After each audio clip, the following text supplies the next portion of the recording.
अशोक कुमार मंगराज जटणी नगर कांग्रेस सभापति। आज ये जो कार्यक्रम होता युव कांग्रेस खोर्धा जिला युव कांग्रेस तरफ संबित कुमार मंगराज नेतृत्व में नारी शक्ति के ऊपर महामान्य राहुल गांधी विरोधी दल नेता प्रियंका गांधी सारा भारत वर्ष में नारी केमती सशक्तिकरण हेबे, नारी की केमती अग्राधिकार दिज्व, नारी केमती निर्वाचन क्षेत्र में 35% रु 50% रिजर्वेशन पाइबे।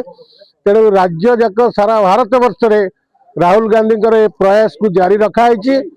कांग्रेस जो प्रयास जारी रखी युव कांग्रेस सफल कर नारी माने किपरि सुरक्षित रे।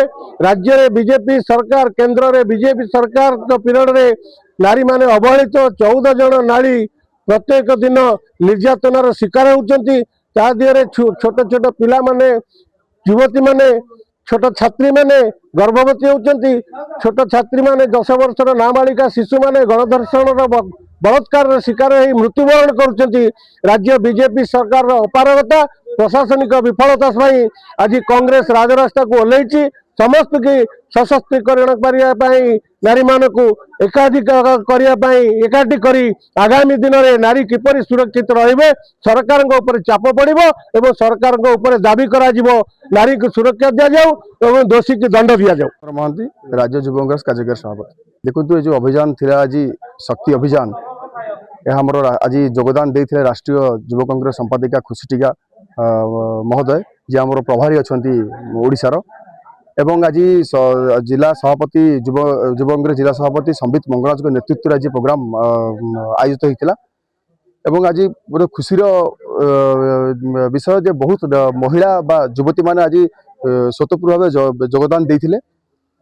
एवं जो नारी माने आज महिला माने केवल भोट बैंक रही आज आम दलर मुख्य स्रोत सामिल कर नेतृत्व देवा चाहूँ कांग्रेस दल। एवं आज आमर जो आमर लक्ष्य हूँ शक्तिशाली नारी शक्तिशाली कांग्रेस एवं शक्तिशाली ओडिशा बनवा। आज के प्रमाण होती सुरक्षित ओडिशा बनवा। आज के प्रमाण होती जो महिला मान योगदान देते से किभली भाव में आपको परिवर्तन स्वर होबे परिवर्तन सूत्रधार है। मेरा नाम खुशी तिग्गा है। मैं भारतीय युवा कांग्रेस की राष्ट्रीय सह सचिव हूँ और उड़ीसा युवा कांग्रेस की सह सचिव एवं शक्ति अभियान की इंचार्ज हूँ मैं। आज का प्रोग्राम ये जो जटनी में हुआ है ये महिलाओं को लेके हुआ था, क्योंकि महिलाएं जो है हमारी राजनीति में बहुत कम है। हमारी जो संख्या है वो बहुत कम है। हमारी भागीदारी आज तक कहाँ है। हम केवल वोट बैंक के लिए नहीं है, हमें अपना हक अधिकार के लिए हम अपना लड़ाई लड़ना चाहते हैं। क्योंकि ये पुरुष प्रधान देश है तो हमें इस चीज से वंचित रखा जा रहा है कि महिलाएं राजनीति में क्यों नहीं है।